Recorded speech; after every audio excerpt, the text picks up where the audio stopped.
नमस्कार विद्यार्थियों, MLM study point के इस ऑनलाइन प्लेटफॉर्म पर आप सभी का हार्दिक स्वागत है। हम RBSE यानी कि राजस्थान माध्यमिक शिक्षा बोर्ड के इतिहास कक्षा 12 के इतिहास विषय का प्रथम अध्याय कर रहे थे, जिसमें हमने 3 टॉपिक क्लियर कर लिए थे।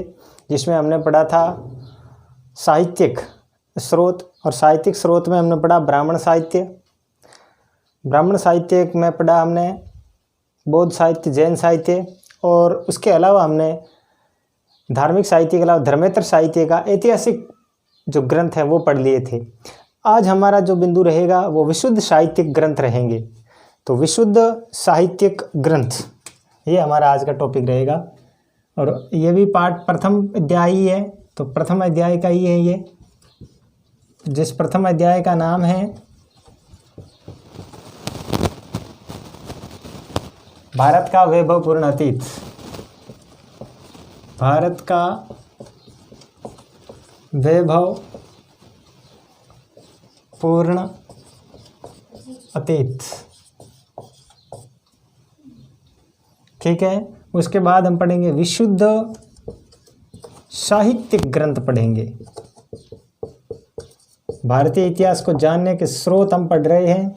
स्रोत में हमने सबसे पहले धार्मिक साहित्य पढ़े। उसके बाद धर्मेतर साहित्य का हम टॉपिक कल के वीडियो में स्टार्ट किया था, जिसमें हमने धर्मेतर साहित्य और उसमें ऐतिहासिक ग्रंथ हमने पढ़े थे। आज का हमारा टॉपिक रहेगा विशुद्ध साहित्यिक ग्रंथ।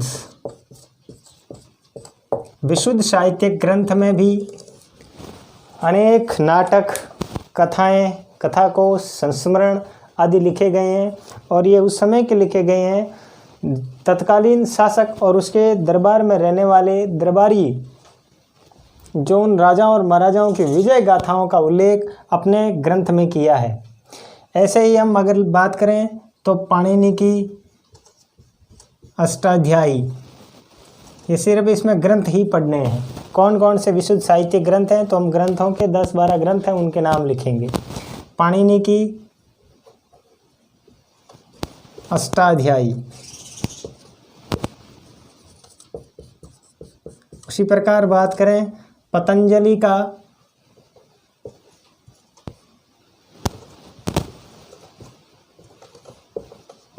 महाभाष्य। ये इस प्रकार सारे ग्रंथ हैं, हम लिखते रहेंगे इनके बारे में।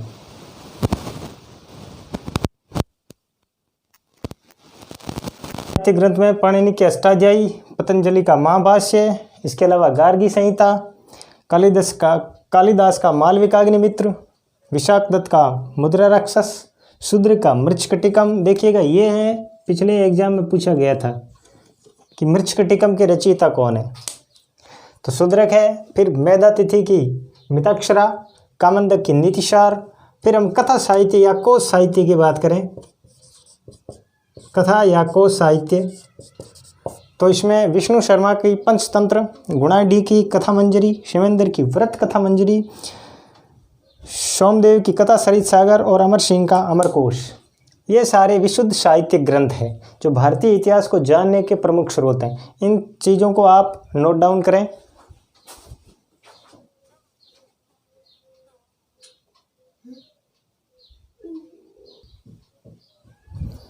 फिर हम पढ़ेंगे क्षेत्रीय साहित्य। विशुद्ध ऐतिहासिक ग्रंथ पढ़ने के बाद क्षेत्रीय साहित्य, क्षेत्र विशेष में जो साहित्य रचा गया उस साहित्य की हम बात करेंगे। क्षेत्र विशेष में भी कुछ साहित्य रचा गया था, जैसे राजस्थान में भी ऐसे कई साहित्य ग्रंथ रचे गए थे, जैसे पृथ्वीराज रासो, चंद्रबरदाई का, इस प्रकार सारे ग्रंथ लिखे गए थे। क्षेत्रीय साहित्य में हम बात करें तमिल साहित्य की,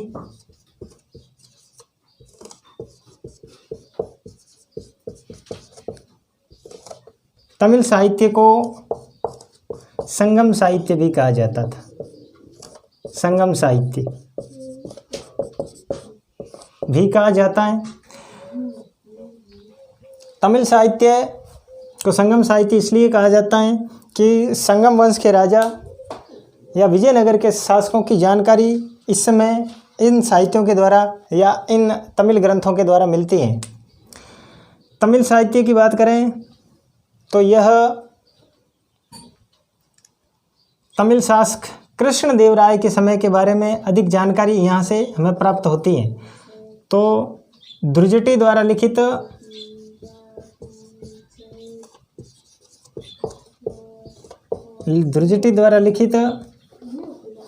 कृष्णदेवराय विजयम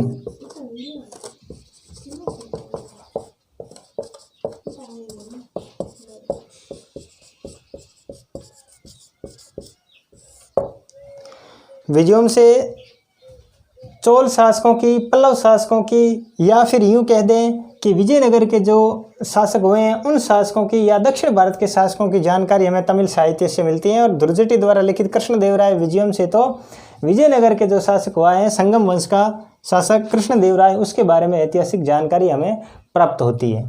उसके अलावा हम राजस्थानी साहित्य की बात करें, राजस्थानी साहित्य की, ये भी क्षेत्रीय साहित्य है हमारा, तो उसमें चंद बरदाई का पृथ्वीराज विजय है और भी ऐसे कई ग्रंथ हैं।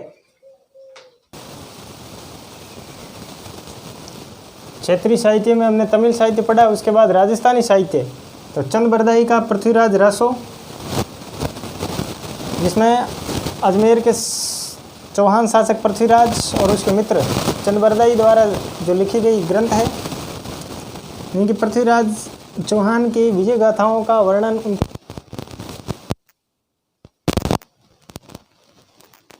का कानड़देव प्रबंध, जालोर के शासक कानड़देव का वर्णन पद्मनाभ के द्वारा, उनके दरबारी कवि द्वारा किया गया। वीटू शुजा, बीकानेर के शासक राव जेतसी की विजय उपलब्धियों का वर्णन वीटू शुजा के द्वारा किया गया। वहीं सूर्यमल मिश्रण के द्वारा रचित ग्रंथ वंश भास्कर, बूंदी के कवि थे सूर्यमल मिश्रण, और नैणसी के द्वारा लिखित नैणसी रिख्यात, फिर बांकीदास द्वारा लिखित बांकीदास रिख्यात, ये सारे क्या हैं, क्षेत्रीय साहित्य हैं जो भारतीय इतिहास को जानने के महत्वपूर्ण स्रोत है। तो हमने विशुद्ध साहित्य ग्रंथ पढ़े, फिर हमने ऐतिहासिक ग्रंथ पढ़े और उसके बाद में हमने क्षेत्रीय साहित्य पढ़े। इस चीज़ को आप नोट डाउन करें।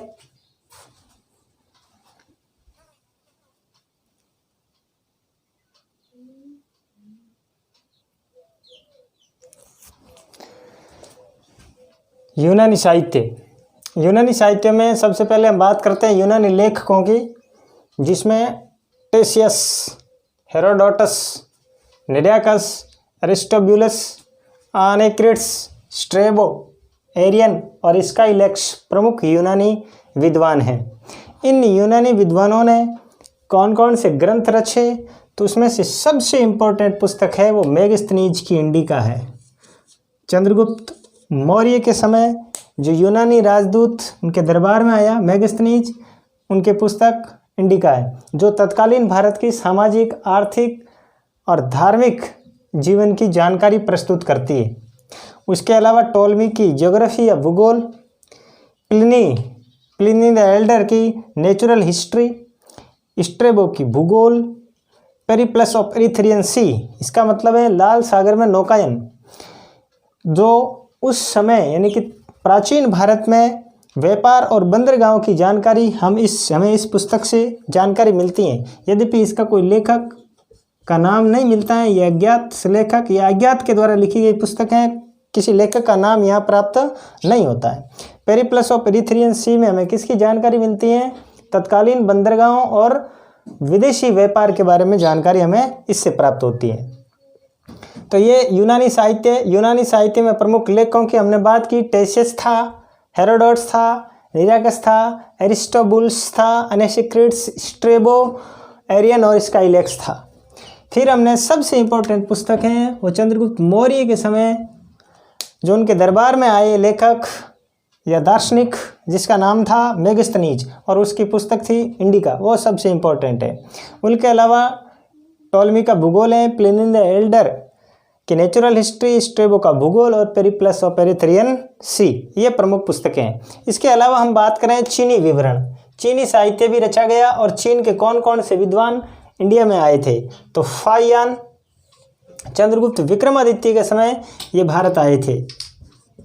चंद्रगुप्त विक्रमादित्य यानी गुप्त काल में ये भारत आए थे, चंद्रगुप्त द्वितीय के समय। ये भारत में आए थे और इन्होंने तत्कालीन भारत की सामाजिक और आर्थिक जीवन के बारे में भी अध्ययन किया था। और इन्होंने अपनी पुस्तक फा को की, इनकी पुस्तक का नाम था फाहियान की।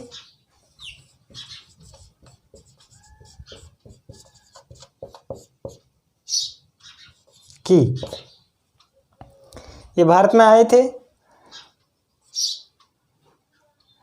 इसके अलावा हम बात करें ह्वेनसांग की। ह्वेनसांग भी तत्कालीन भारत की परिस्थितियों का अध्ययन करने या भारत में जो प्रमुख विश्वविद्यालय थे तक्षशिला और विक्रमशिला विश्वविद्यालयों में अध्ययन करने के लिए इन्होंने भी भारत की ओर प्रस्थान किया था। 629 से 644 तक ये इंडिया में रहे थे। इन्होंने अपनी पुस्तक शी यू की में तत्कालीन भारत की सामाजिक, आर्थिक और राजनीतिक जीवन की परिस्थितियों को उकेरा है। उसके अलावा बात करें इत्सिंग की, तो 7वीं शताब्दी के उत्तरार्ध में इत्सिंग ने भी भारत की यात्रा की थी। ये प्रमुख चीनी विवरण है। चीनी विवरण में फाहियान का फा को की जो किसके समय भारत आया था, चंद्रगुप्त विक्रमादित्य के समय, और ह्वेनसांग जो 629 और 644 के समय, उस समय भारत में शासन था हर्षवर्धन का। तो हर्षवर्धन के समय ह्वेनसांग भारत आया था। देखो है और है हर्षवर्धन, ह्वेनसांग हर्षवर्धन दोनों ऐसे याद हो जाएंगे। और चंद्रगुप्त द्वितीय के समय आया था फाहियान। ये सारे विवरण हो गए।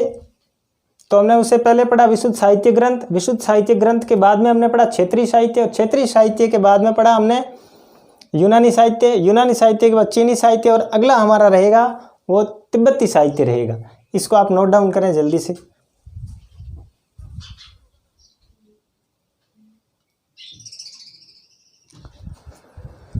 तिब्बती वृत्तांत।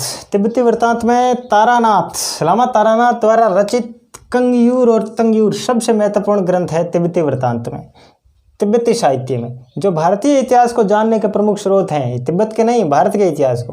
तारानाथ द्वारा रचित कंगयूर और तंगयूर। इसके अलावा अरब यात्री तथा भूगोलवेता भी अल मसूदी ने मिडास ऑफ गोल्ड लिखा। इन्होंने भी भारत के इतिहास को जानने में महत्वपूर्ण भूमिका निभाई है। चचनामा जिसमें सिंध का इतिहास है, सिंध वर्तमान पाकिस्तान, तो चचनामा में भी सिंध के इतिहास की जानकारी और सिंध के शासकों के बारे में, सिंध की सामाजिक और आर्थिक और धार्मिक पक्ष की जानकारी हमें चचनामा नामक पुस्तक में मिलती है। सुलेमान नवी की सिलसिलातुल तवारीख ये भी महत्वपूर्ण पुस्तक है, और इसमें हमें पाल और प्रतिहार शासकों के बारे में जानकारी मिलती है। पाल और प्रतिहार शासक, पाल और प्रतिहार शासकों की जानकारी हमें सुलेमान नवी की पुस्तक सिलसिलातुल तवारीख से प्राप्त होती है। उसके अलावा अल बरूनी की तारीख हिंद बहुत इंपॉर्टेंट पुस्तक है। तारीख हिंद, अल बरूनी ने क्या किया, भारत में रहकर संस्कृत भाषा का अध्ययन किया, और संस्कृत भाषा को सीख करके हमारे जो संस्कृत के मूल ग्रंथ है, उन संस्कृत के मूल ग्रंथों का अध्ययन करके उसका अनुवाद अपनी पुस्तक तारीख उल हिंद में किया। तारीख उल हिंद उसका अनुवाद किया था, और भारत की समाज, भारत की संस्कृति, भारत की रीति रिवाजों के बारे में तारीख उल हिंद में लिखा गया है, जो जिसकी रचना अल बरूनी के द्वारा की गई थी। तो आज के इस वीडियो में बस इतना ही। नेक्स्ट हम संक्षेप में सारा कुछ एक वीडियो में बताएंगे। अभी जो हमने पढ़े हैं 4 वीडियो में, वो संक्षेप में हम एक फ्लो चार्ट के द्वारा समझाने वाले हैं अगले वीडियो में। तब तक के लिए नमस्कार।